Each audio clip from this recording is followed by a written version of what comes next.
sholat, semua bacaan dan gerakan itu ada artinya. Jadi bukan cuma begini, buka dengan takbir, Allahu Akbar, tutup dengan salam, selesai. Tidak. Dari mulai berdiri begini, mengangkat tangan, sampai ke salam, itu ada maknanya. Dan makna itu yang dibawa dalam pekerjaan kita. Contoh, boleh minta satu orang sini? Silakan.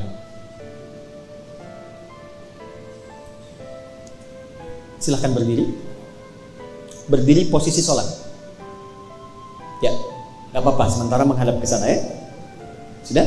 Berdiri, udah, oke. Kita belum takbir ya, masih berdiri. Perhatikan, badan tidak condong ke depan, tidak ke belakang, tegak. Kaki tidak terlampau lebar, tidak juga terlalu rapat. Coba rapatkan, coba lebarkan, coba sejajarkan dengan bahu. Nah, segini, sejajar dengan bahu.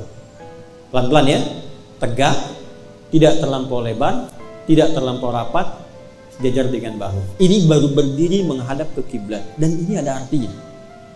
Dari berdiri ini, seorang Abdurrahman bin Auf diajarkan oleh Nabi sampai dalam waktu 3 tahun, dari modal 0 beliau jadi orang paling kaya yang pernah berkehidupan di Madinah.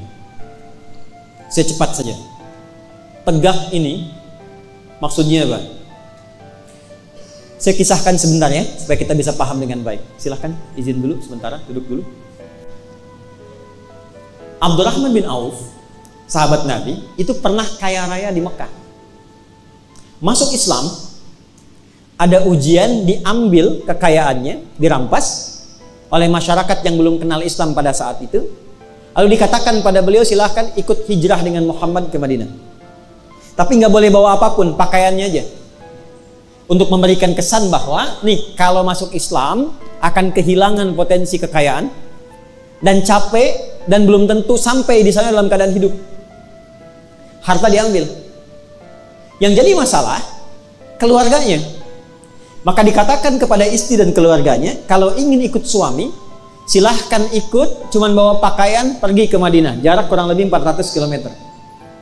Tapi kalau Anda tinggal di sini, maka semua harta suami akan diberikan, dan silahkan pilih laki-laki paling tampan yang ada di Mekah, kami fasilitasi pernikahannya. Sebentar ya.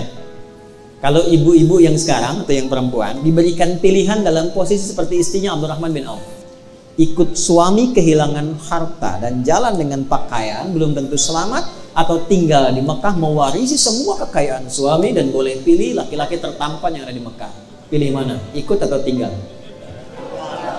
Jangan dengarkan bisikan yang tidak jelas. Alladzi yuwaswisu fi sudurin nas. Tinggal atau ikut?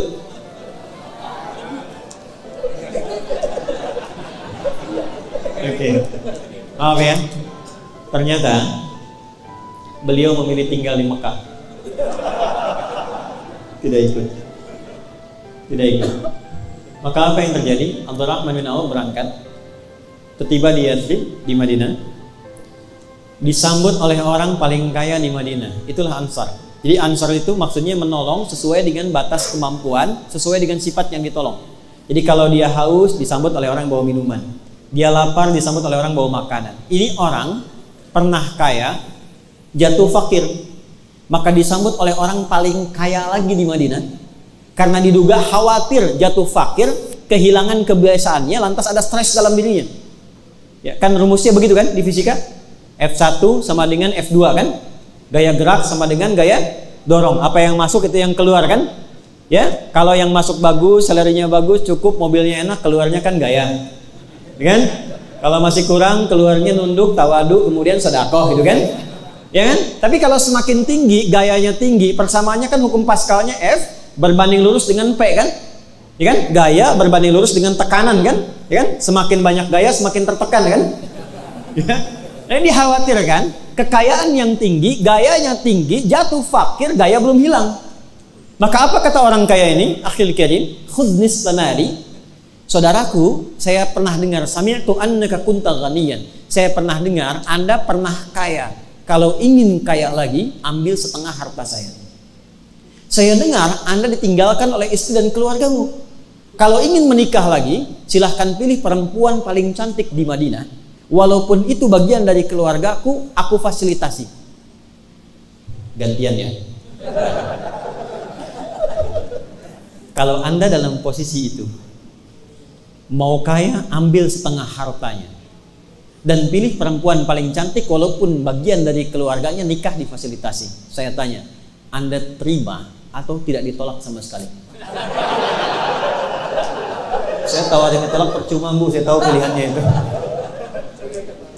Nih, apa kaitan dengan praktek tadi? Perhatikan kalimatnya.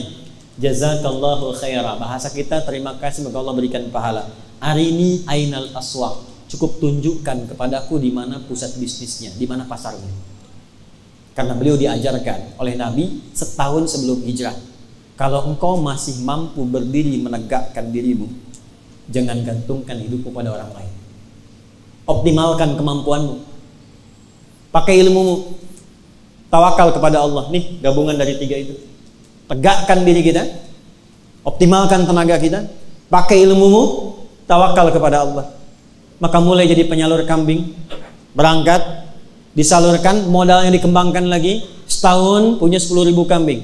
2 tahun makin kaya. Tahun ketiga jadi orang paling kaya yang berbisnis di Madinah Al-Munawwarah. Dari berdiri. Kalau sudah berdiri, begini tegak, jangan terlampau rapat. Kalau sudah mandiri, sudah bagus, sudah sukses, jangan eksklusif. Bergaul dengan teman yang selevel saja, lupa dengan teman-teman yang mengangkatnya.